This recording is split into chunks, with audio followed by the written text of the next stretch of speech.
Lonely Attack on the Different World, Web Novel Chapter 32.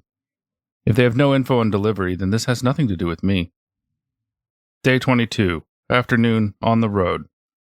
It's an entry permit. It's an ID. It says Haruka. And for the guaranteer, Mari-Mari-san's full name is written. Now I can come and go freely, free of toll. Unable to resist it, I went in and out of town for about 5 times, until the gatekeepers got mad at me.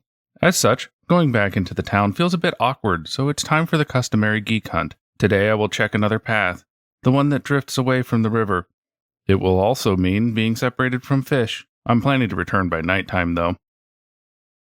Looks like there's another town this way. Mari? Mari-Mari-san also was saying that her father went this way, to visit another town. Since her father went there, there's no reason why the geeks can't be there as well. Let's check it. I dash. Did I get faster? Since there is also the effect from boots acceleration 30% up that I combine with leather boots, it's harder to understand. I feel like I've covered a lot of distance, but I just left the town. Bureaucrats, sorry for speaking so harshly of you. Road signs are necessary. The distance to the destination should also be written on them. I don't understand how fast I'm going, but I won't allow the banners. All those slogans about road safety are also unnecessary. Movement of negligence, life-lasting injury. Even with warnings, there are still going to be crashes. Why? Because goblins are there. Forget injuries, they went straight into the afterlife. If you have time to write such slogans, then teach goblins about road safety. Crashing into them time after time hurts. With this and that, I kept running. Splattering gobs, I'm running. Kobolds are getting turned into roadkills as well. I already forgot what I came here for. Splatter the geeks? Again, just like yesterday, there is a carriage under attack by bandits. Is this the latest fad?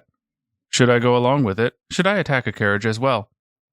As I approached, I saw Omui written on the carriage with huge letters. Company name? Express Delivery?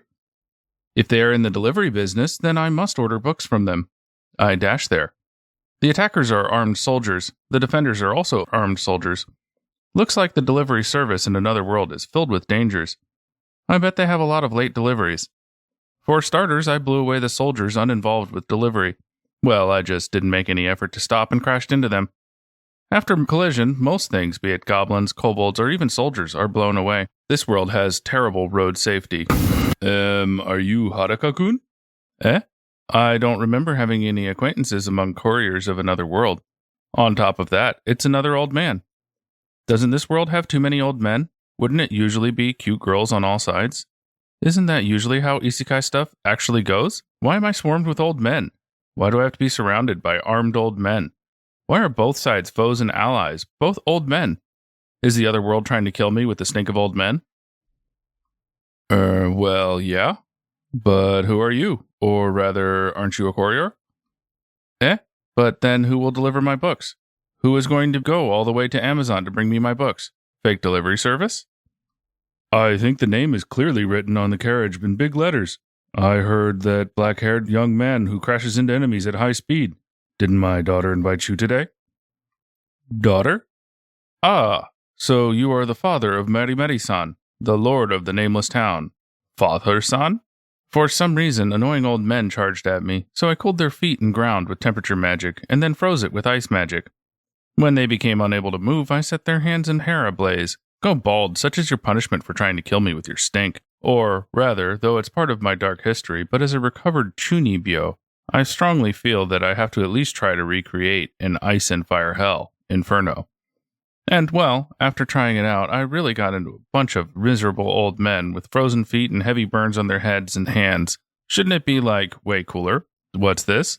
It's simply unpleasant to look at. Rather than calling it a hell of ice and fire, it's more of a hell of burned old bald men. I don't want such attacks. It's wrong. Inferno must be more cool-like. Hey, are you listening? I already heard that you don't listen well to others, but at least pick between fighting and listening. Why are you speaking to yourself in such a situation? I pity the burned soldiers, but at least pay attention when you defeat them. And also, why nameless? The name is written in carriage in big letters. And though I am indeed the father, my name is not Father. I didn't introduce myself yet, or rather, that is what I want to do, so please, listen to me. Also, if my daughter heard you call her Mari-Mari-san, then she would also cry, so stop it. All of the bald men were apprehended. Since they were too pitiful, I splashed them with mushroom potion, but even though their wounds were healed, Their hair didn't come back. Inferno, or the Hair Roots Massacre, is way too scary. I'm sealing it, or pretending like it never happened, this attack, since it's way too dangerous. But why every time I search for the geeks, I find large quantities of gobs and old men instead? Could it be that Detect Presence can't tell goblins, geeks, and old men apart? In that case, it might be unable to tell apart the idiots that we left in the forest as well. You are Haruka-kun. Thank you for saving our family. I am Mariel's mother, Marimur. Rather than going to the neighboring town for some petty treaty, I want to give you my thanks.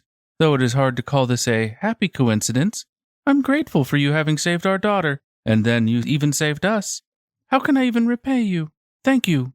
Thank you very much. Oh, the old men ratio went down. An old lady in an elegant dress and a not-so-young maid stepped down from the carriage. Indeed, the old men ratio went down, but my mood is still down as well. The average age is far too high. The average age of the characters I encountered is over 30. Just why? No, the treaty with the neighboring town is very important. It's not petty at all. And also, Haruka-kun, I'll introduce myself.